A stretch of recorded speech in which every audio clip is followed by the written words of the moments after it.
Hola, ¿cómo estamos? Como todas las semanas, de nuevo con el programa El Ambiente y algo más, el cual está siendo transmitido a través de radiocomunidad.com, que sucede, está geográficamente en la ciudad de Caracas, y mi persona transmite desde Buenos Aires, Argentina. Bajo la dirección de Elías Santana, con nuestra gran coordinadora Yunesca Roja, en la coordinación técnica Fernando Delgado, Susana Pinedo en la coordinación administrativa, control de estudio Joal Garrido y edición y montaje Carlito Sanoja. Les comento, mis redes sociales son Twitter, @IvanLeonGarcía3, Instagram, TibuLeón2107 y el Facebook y canal YouTube Iván León Cambio Climático. Bueno, como toda semana, venimos con noticias, ideas, actualidades, proyectos, informaciones que tienen que ver con el medio ambiente a nivel mundial. Arrancamos con una interesante noticia. Un ingeniero británico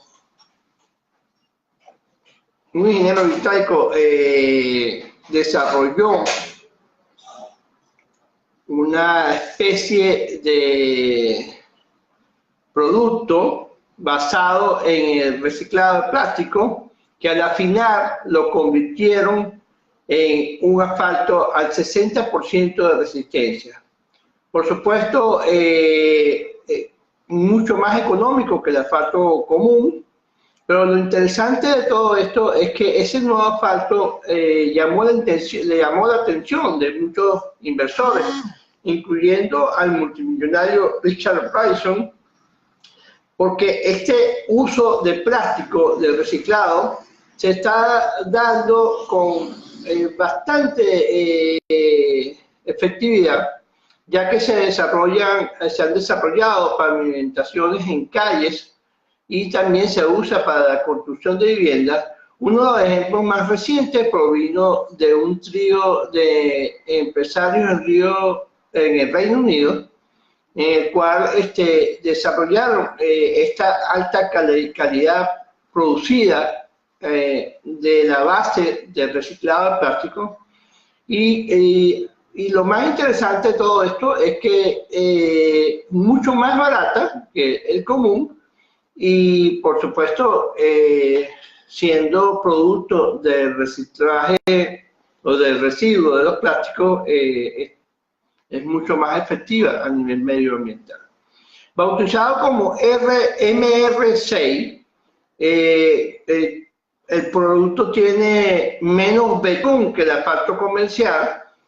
La empresa Matt Redwood señala que el resultado de este producto es de muy fácil aplicación en comparación con otros, y también asegura que el asfalto es un 60% más resistente y aumenta la calidad de vida de las carreteras.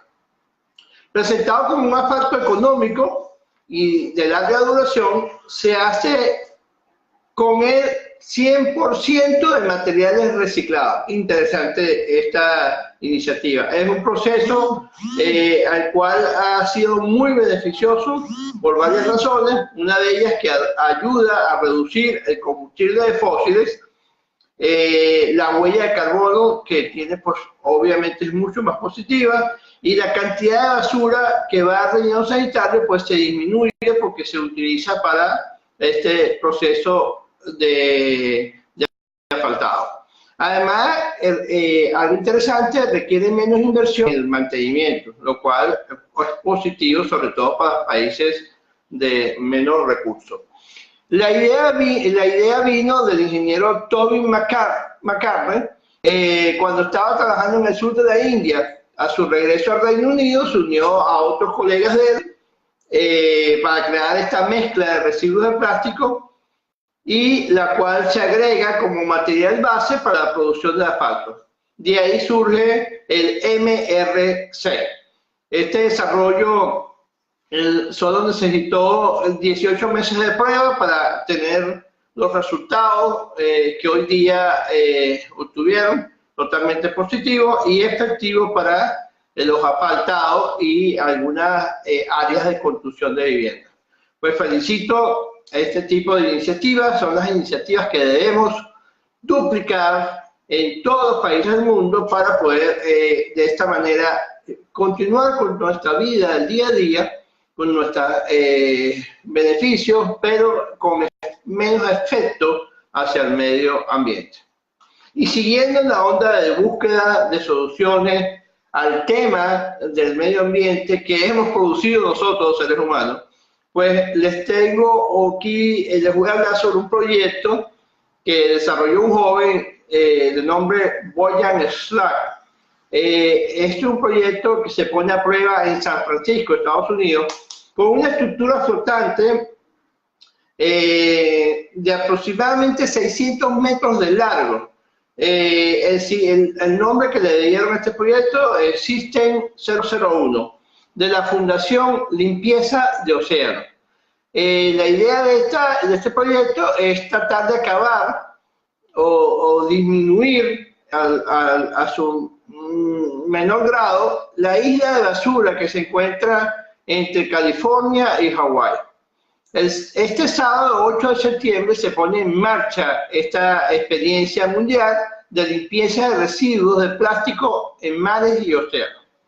Después de 5 años de investigación, 273 modelos, 6 prototipos y casi medio año de ensamblaje del equipo definitivo, los técnicos de la Fundación Limpieza de Océanos pondrán a prueba a partir de este sábado el Pacífico System 001, la primera gran barrera flotante para la recogida de residuos. El System 001, patrocinado por la organización Limpieza de Océanos, como les dije anteriormente, mide 600 metros de largo, ha sido ensamblado en el puerto de Alameda, frente a la bahía de San Francisco en Estados Unidos. Será desplazado hasta aguas abiertas del Pacífico este sábado 8, después de pasar por el famoso Golden Gate. Durante sus próximas semanas, los técnicos pondrán a prueba la estabilidad del equipo, que llevará a cabo diversos ensayos de despliegue en mar abierto. Durante el 2019 se completará el desarrollo del equipo y en el 2020 se espera iniciar las operaciones de limpieza en una de las zonas del planeta más afectadas por la contaminación, especialmente del plástico flotante. La Gran Mancha de Residuos del Pacífico, también conocida como Isla de Plástico del Pacífico Norte, situada entre las costas de California y Hawái. Este es un sueño juvenil convertido en realidad. Cuando hablo de un sueño juvenil es porque es el sueño de este joven Boyan Slack, que hoy en día ya es una realidad en su comienzo. El impulsor del proyecto y fundador de Océanos, Limpieza de Océanos, Boyan Slack, se muestra confiado en que ese sistema 001 demostrará que es posible iniciar la recogida de residuos flotantes a gran escala. Boyan nació en 1994 en Irlanda, en el seno de una familia de inmigrantes de Croacia. Con solo 16 se hizo famoso con la idea de construir la gran barrera flotante con la que van a recoger los residuos que se acumulan en los mares y océanos del planeta. Slack recibió diversos premios a la invención, pero al principio su idea fue considerada por muchos como un sueño o una locura. Pues este sueño y locura hoy en día ya es una realidad. Ahora esta realidad pues estará funcionando a partir de este sábado y será en el 2019-2020 pues que veremos los resultados de esta gran barrera. Después de diversos estudios y desarrollo de los prototipos, de la cantidad de modelos que tuvo que de alguna manera diseñar, la fundación creada por SLAC ha conseguido los apoyos económicos y tecnológicos suficientes para poner en flote su primer gran ensayo, el System 001. Está formado por un tubo cilíndrico flotante con estructura metálica en su interior, del que cuelgan un faldón de lona. Esta estructura, que en principio tendrá 600 metros de largo, se situará formando una especie de U en la zona contaminada, con el objetivo de facilitar la acumulación de los residuos que se mueven a través de las corrientes marinas. De forma periódica, los residuos serán retirados mecánicamente de la parte frontal de la barrera y trasladados a tierra, donde serán seleccionados, reciclados y, en la medida de lo posible, pues reutilizados para lo que nosotros llamamos la economía circular. Expertos de la organización Limpieza Océano son consistentes de que ni la barrera de 600 metros, que ahora se pone en prueba, ni muchas barreras más que puedan ser construidas en el futuro, limpiarán por completo los residuos, especialmente los de plástico, que contaminan las aguas marinas, pero que insisten en su propuesta minimizará el problema en las zonas de grandes concentraciones de partículas flotantes. Obvio, sabemos que esto a lo mejor no va a resolver el problema, pero nos va a ayudar indudablemente a disminuir el efecto que están haciendo. En estos días estaré publicando un video impresionante que ya creo que está en las redes sociales, de unos pescadores en el Caribe, en su jornada diaria de pesca, pues capturaron unos peces muy grandes, y cuando estaban sacando las vísceras y todo eso para el proceso ya de venta del alimento, pues se dieron cuenta que dentro del pescado, el pescado había consumido tapas de plástico, peines, una cantidad de cosas que pues no se podrán ustedes imaginar. ¿Se puede eliminar completamente el plástico de los océanos? Nunca eliminaremos esto hasta el último grano de plástico del océano. Sin embargo, combinando sistemas como el que se está proponiendo y reduciendo el vertido en origen, importantísima esa parte, se puede alcanzar una disminución significativa de la basura marina flotante en las zonas de acumulación del océano. Los cálculos que se muestran que podemos limpiar el 50% de los desechos en el gran parche del Pacífico Norte, por lo menos en 5 años después que se despliegue el System 001. Así lo indica Boyer Lab, de la Fundación Limpieza de Océano. Entonces, pues, la idea es extraordinaria. Esperemos pues todo salga como está previsto, como se desarrolló en los modelos de ensayo, y pues ahorita en la prueba ya en el Pacífico veremos los resultados. El proceso de investigación y el desarrollo de los equipos de limpieza de océano ha incluido diversos análisis de concentración y tipologías de los residuos en diversas zonas del planeta.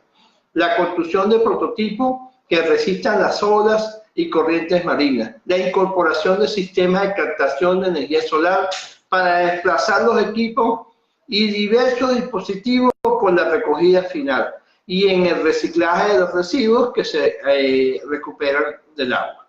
Pues, extraordinaria idea que no debiéramos dejar de pasar por alto, y que nos permitirá pues de alguna manera u otra poder disminuir ese efecto que está actuando sobre nuestro océano. Y bueno, entramos en temas de cambio climático. Hay una interrogante que se dice, ¿será verdad que los países ricos evaden la responsabilidad con el cambio climático? Según el director de la ONG Responsabilidad Corporativa, Jesse Brown, acusó hoy a los países ricos de tratar de evadir su responsabilidad histórica por el cambio climático en la conferencia climática que se celebra en la región de Naciones Unidas de Bangkok. Brand indicó a que las delegaciones de los países desarrollados y la Unión Europea estén abogando por potenciar el llamado del comercio de derechos de emisión de gases de efecto invernadero. Por el que las empresas y naciones pueden comprar bonos o créditos de carbono que les permitan contaminar. Los países ricos y las empresas ricas compran así su derecho de no tener que recortar sus emisiones. Esto lo afirmó el activista en la sede de la ONU en la capital tailandesa. Los bonos son vendidos por países y las empresas emiten menos gases del límite que se les impone, lo que generalmente ocurre en países en desarrollo. El cambio climático, Bragg opina que la compra y venta de los derechos de emisión es contraproducente y defendió un sistema más transparente para reducir de manera drástica la cantidad de gases contaminantes y responsables del calentamiento global. El responsable de la ONG agregó que algunos países ricos también quieren que la compra de estos bonos de carbono suplan además las obligaciones financieras para con los países en desarrollo ante el cambio climático. En el 2015, los países desarrollados, debido a su responsabilidad histórica en la contaminación global, se comprometieron en aportar anualmente 100.000 millones de dólares, unos 86 millones de euros, por vía privada o pública a partir del 2020 para ayudar a los países más pobres a luchar contra el calentamiento global. Precisó que el día de hoy se están aprobando un mecanismo claro para aportar estas cifras y que además considera insuficiente para ayudar a las naciones en desarrollo en lograr su transición a energías limpias y protegerse de los desastres naturales del cambio climático. Más de 1.400 delegados de 182 países de la Unión Europea, 568 participantes de ONG y diferentes agencias asisten a la conferencia de Bangkok, en la que buscan consensuar un marco de directrices y reglas para la aprobación final de la cumbre del clima COP24, que se celebrará en Polonia en este diciembre. Estas directrices deberán concretar los objetivos del Acuerdo de París del 2015, que busca que la temperatura no suba por encima del 2 o preferiblemente 1.5 grados centígrados respecto a los niveles preindustriales antes de otros fines. En un comunicado de la Red de Acción Climática, una plataforma de expertos y ONG afirmó que para alcanzar el objetivo de 1.5 es necesario bajar la mitad de las emisiones de gases de efecto invernadero para el 2030 y reducirlas a cero en el 2040 al 2055. La verdad que pues, el Acuerdo de París entra en vigor en 2020 y los países que se comprometerán a fijar objetivos de reducción de emisión de manera voluntaria y no se contemplan sanciones que incumplan sus obligaciones. El protocolo de Kioto, que entró en vigor en 2005-2020, estableció obligaciones de recorte de emisiones y mecanismos sancionados para los países en desarrollo, excepto Estados Unidos, que no firmó el acuerdo, y Canadá, que se salió en el 2011. Pues, señores, hay que ponerle atención a esto. Y con esto vamos al primer corte de la radio, a oír nuestro sonido musical de esta semana y todas las comunicaciones que la radio nos va a transmitir, y ya regresamos.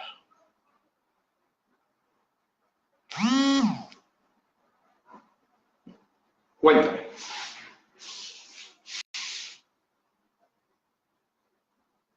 Ah, qué bueno, qué bueno, qué bueno.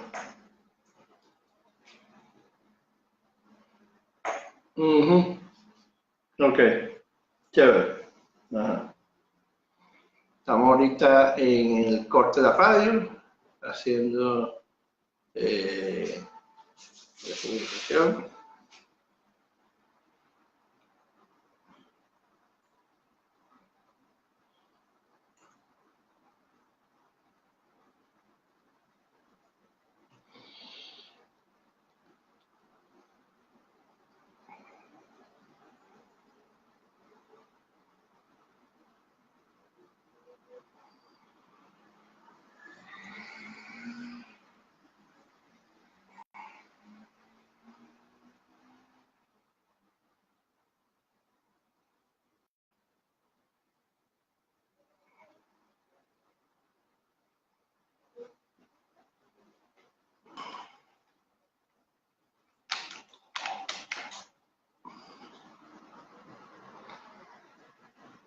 Tranquilo.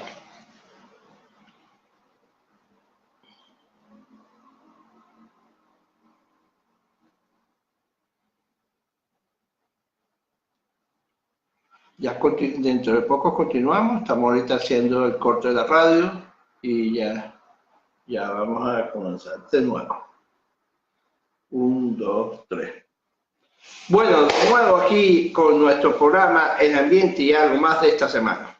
Continuando con noticias que tienen que ver con lo que afecta el cambio climático y cómo está actuando en nuestro planeta Tierra, les voy a dar una información que se generó a través de un científico español, Jerónimo López. Hay que prestar más atención a lo que sucede en los polos. Hace falta más medidas para afrontar la gravedad del calentamiento global y prestar más atención a la investigación de lo que está pasando o pueda ocurrir en la Antártida y el Ártico, asegura el profesor de la Universidad Autónoma de Madrid, Jerónimo López. Considera López que también como miembro del Comité Científico Español de la Investigación Antártica, que hay que ponerle mucha atención a esta situación que está ocurriendo hoy día en los polos. La investigación que ha estado desarrollando Jerónimo en los polos manifiesta que es necesario fomentar una investigación más exhaustiva con una mirada hacia los polos que necesariamente tiene que ser internacional. No puede repetir investigaciones o aportar conocimientos del lugar en relación al calentamiento global si no hay una intervención a nivel internacional. Fundamentalmente la comunidad española, aunque interviene como invitados internacionales ante los simposios y los congresos, López sostiene que la situación de deshielo por el calentamiento global no se produce al mismo ritmo en los polos o en los glaciares, aunque no por ello deja de ser una situación preocupante. A todos los glaciares les afecta el calentamiento, pero no en la misma medida. Los más pequeños pues son más sensibles, como sucede en los Pirineos españoles, donde hay pocos y en unos años van a desaparecer por completo. Así lo asegura el profesor López, que ha efectuado más de 30 expediciones en las principales cordilleras de la Tierra. El efecto de calentamiento en los glaciares, con un grosor mayor en la capa de hielo, van a una inercia más lenta. Pero la diferencia entre el Ártico y la Antártida es que en el norte está perdiendo más superficie del mar helado en las últimas décadas. Sostiene el experto, que participa desde 1989 en investigaciones geológicas de la Antártida. Hay sectores donde preocupa mucho fusión de áreas glaciales, sobre todo en la zona occidental, que podría ser un aporte importante a la subida de nivel de agua en los océanos en las próximas décadas. La Antártida, además, los glaciares son más cercanos a la zona continental y se está abriendo al perder la base de sujeción, lo que ha llevado en 2 ocasiones a mover la base de investigación británica. El Ártico se está viendo muy afectado por la fusión y reducción del mar helado. Asevera que importantísimas consecuencias porque se reduce la reflexión de la radiación solar que recibe la Tierra. En cambio, se absorbe ese calor y afecta a las corrientes marinas, efecto que se va extendiendo cada vez más. En las zonas terrestres, por supuesto, estos efectos no son tan visibles, pero sus consecuencias son la fusión de permafrost, que su suelo helado está produciendo encharcamiento, actividad bacteriana con la posible propagación de enfermedades que estaban congeladas y la liberación de gases que contribuyen al efecto invernadero. Un proceso que se retroalimenta produciendo más calentamiento. Entonces, es importantísimo pues, tener la mirada directa hacia lo que está sucediendo en los polos. Para el efecto de permafrost en el Ártico, se tienen repercusiones en la actividad humana y en las edificaciones. Señala que las cimentaciones y ciudades colapsan los terrenos, hay vías de tren, oleoductos, al cambiar los puntos de sustentación en el terreno helado, sufren torsiones y se producen derrames. Hay ensanchamiento en la zona donde antes no lo había. Los nativos ahora tienen que dar grandes rodeos porque los ríos congelados, por donde antes transitaban, hoy no están helados. Los osos polares cambian las pautas de comportamiento porque se alimentan en el mar, pero necesitan trozos de hielo donde apoyarse. Como hay menos, por lo que se encuentran las dificultades en ciertas áreas del Ártico. Es una situación que hay que tener en cuenta ya. Hay que trabajar en eso.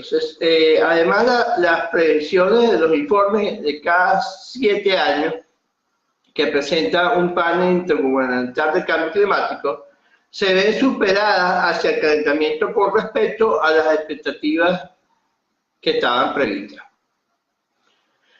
El desarrollo del protocolo de protección del medio ambiente de la Antártica, llamado también Pacto de Madrid, que entró en vigor en 1998, reconoce que a los polos han llegado especies foráneas con la llegada de los visitantes a esta zona, que se transportan en calzado, en las vestimentas, y ahí se encuentra un hábitat no tan prohibido como antes, porque hay menos frío, las temperaturas son más benignas, hay agua líquida y no tienen depredadores, por lo cual afecta al ecosistema de la zona.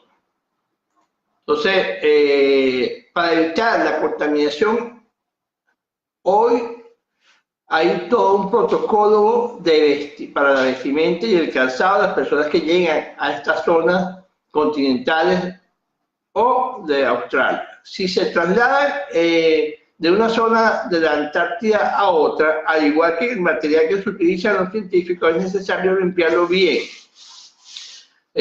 para evitar pues la contaminación en esa zona.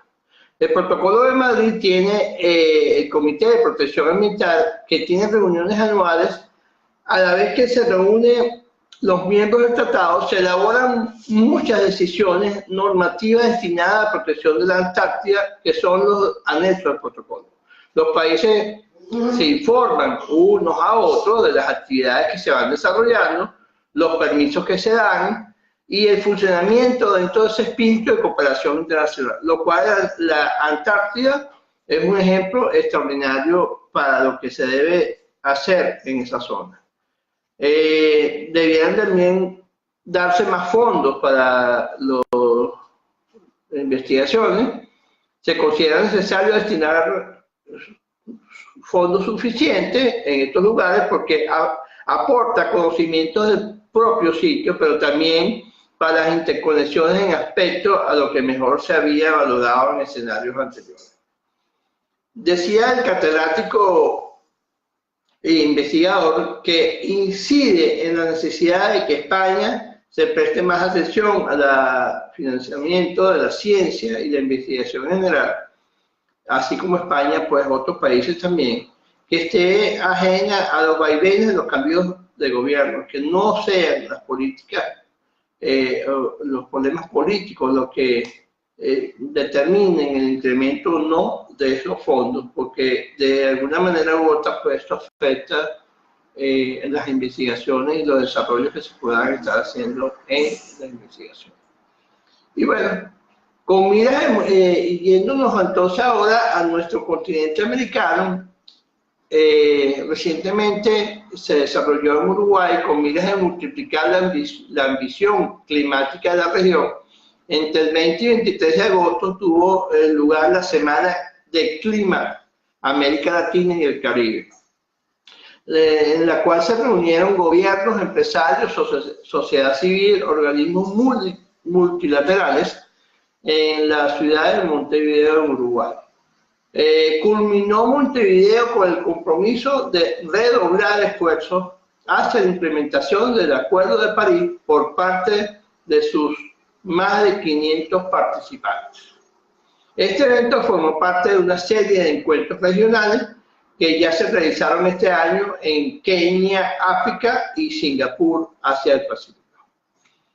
Durante los 4 días de sesiones, el diálogo se centró en temas como las finanzas del clima, la adaptación, las oportunidades de la acción climática para las ciudades, el tema del transporte sostenible, el tema, considero yo que mucho más importante, en la economía circular, la implementación de la economía circular, la tarificación del carbono, entre otros retos regionales, buscando aprovechar la semana para lograr avances reales con impactos significativos.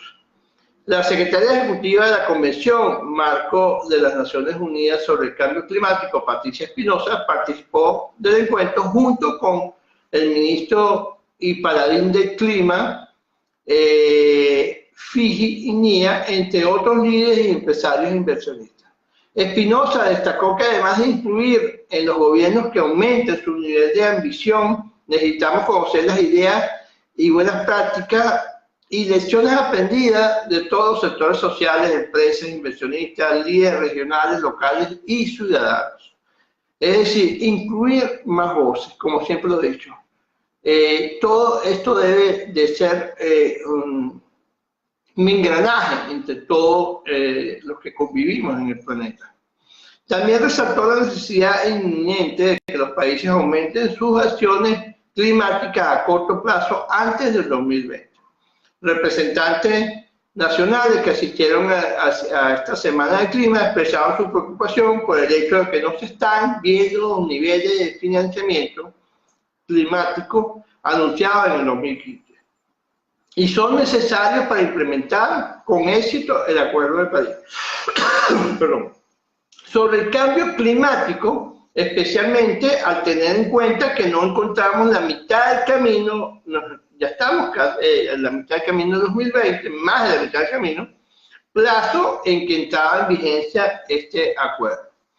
Durante la semana esta que se estuvo desarrollando en Montevideo, la necesidad de adaptación de los países de la región fue un tema recurrente en donde la mayoría de los oradores y el público presente acordaron que en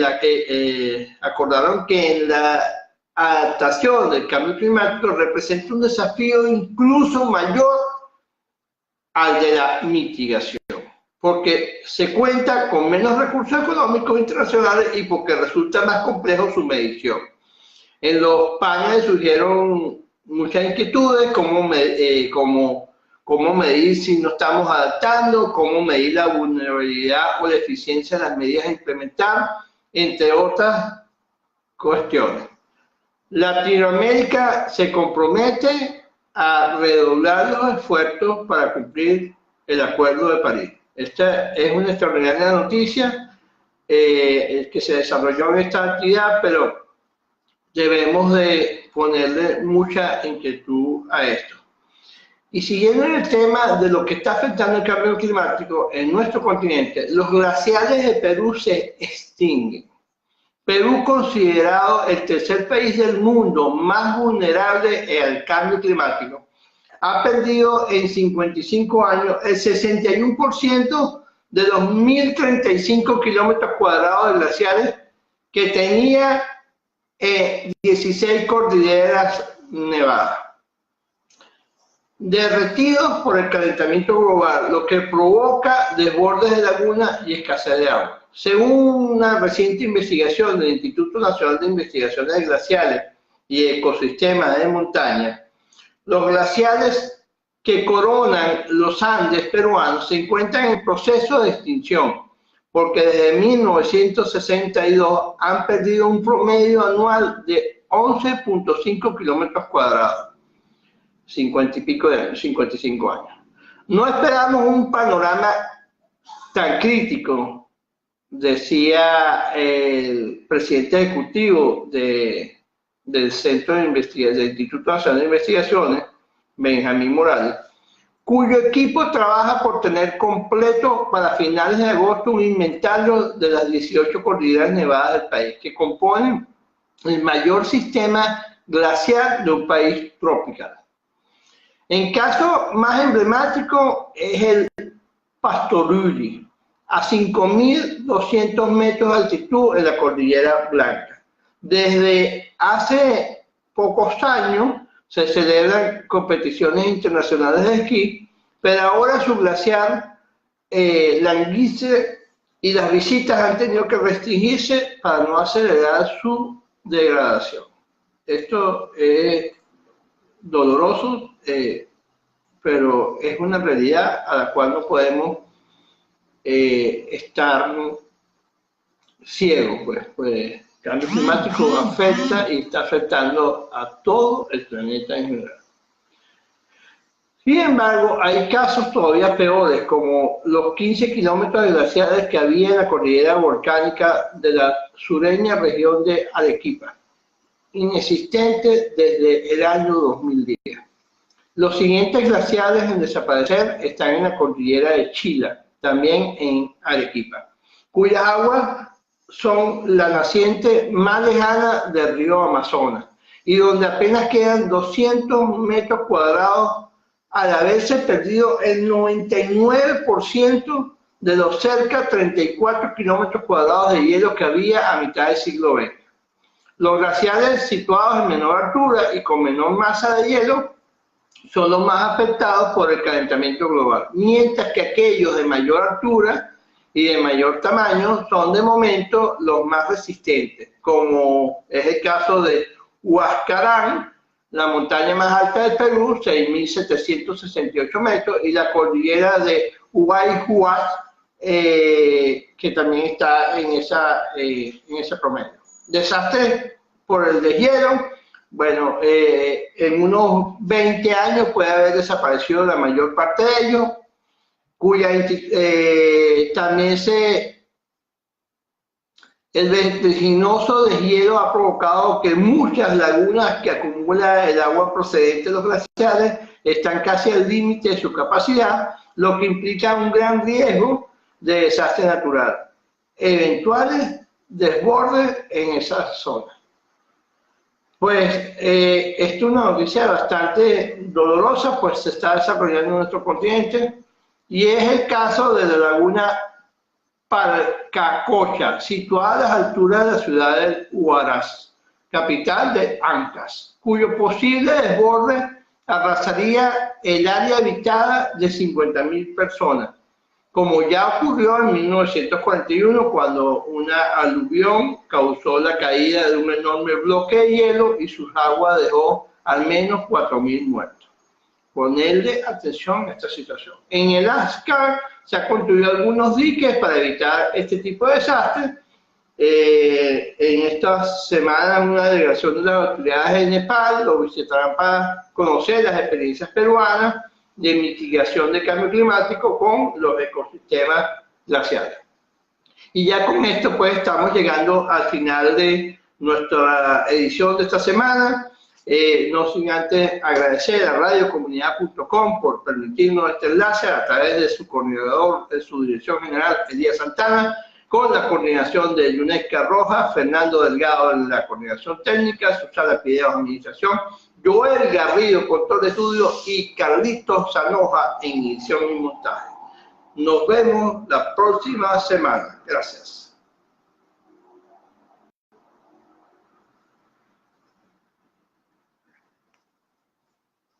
Aló.